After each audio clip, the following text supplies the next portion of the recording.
Hi, my name is Elyssa. I'm the aunt of Jaeda Vanderwal. I'm gonna tell you a little bit about her story and I'm gonna talk a bit about police brutality.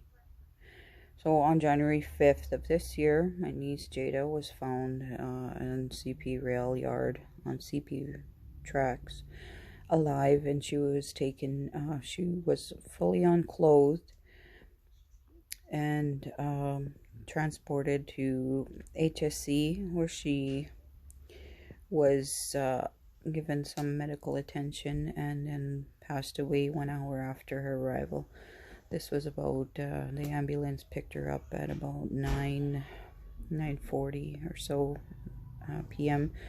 Um, they got the ambulance got the call from CP Rail about 9 o'clock, 9:15 or so, between there.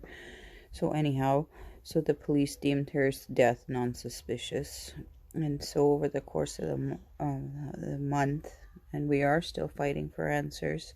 We are still waiting for answers from the police. So we have been told from the beginning that her death was hypothermia. Her clothing was found in the rail yard, several feet from her body, and different locations apparently. But anyhow, so she was deemed hypothermic and wandering around in this rail yard for several hours before anyone found her laying on the tracks. In -1 weather, it was -1 that day. And her clothing is being held for evidence, but like we've repeatedly asked for her things to be returned, and asked why they need to hold her stuff for evidence when her death is non-suspicious. And so from the onset, I found out that many families like mine go through this kind of thing with the Winnipeg Police, where they're given very little answers, where their deaths are brushed off as accidents or hypothermia, or drinking and drugs and hypothermia. These things don't make sense to the families, and a lot of the times our families are left with nowhere to turn to get answers. And like, the police forces and police agencies, they do such sloppy jobs of missing and murdered, or are missing and murdered, Indigenous missing and murdered people, men, women, girls, boys. This isn't only limited to women and girls. Includes our men, it includes our elders, and sometimes in boys too. And and they mishandle their not evidence, their files, and even who they assign to cases like this. Sometimes no officers are assigned, and there are several officers involved, is what we were told anyway. Sorry, I gotta cut off, and I'll continue on another video.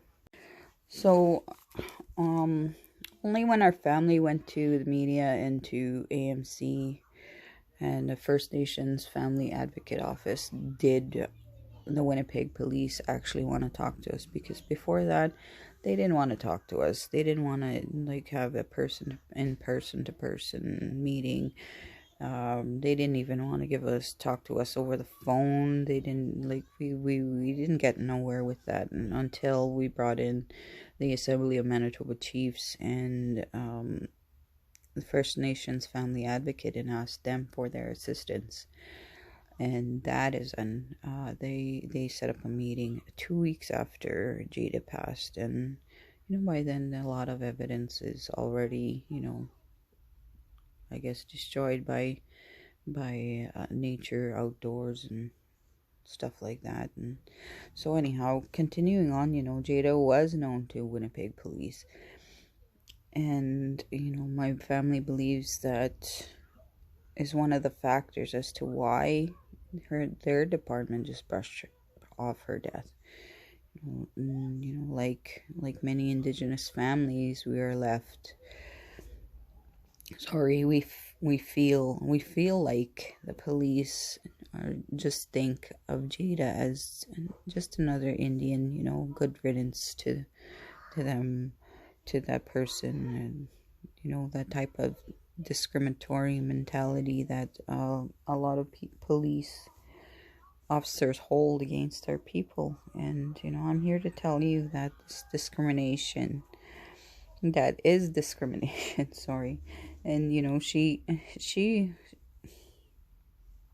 it has to stop. This discrimination has to end, especially when it comes to our women and girls. You know, Jaeda was very loved, and she is deeply missed, and I'm sure that numerous families can say this. Like, they miss their loved ones so much, and it makes it harder when you have no answers, and when you're seeking justice, and when you want closure and there's none. Like, there's just it's like an open wound, and it gets reopened every once in a while.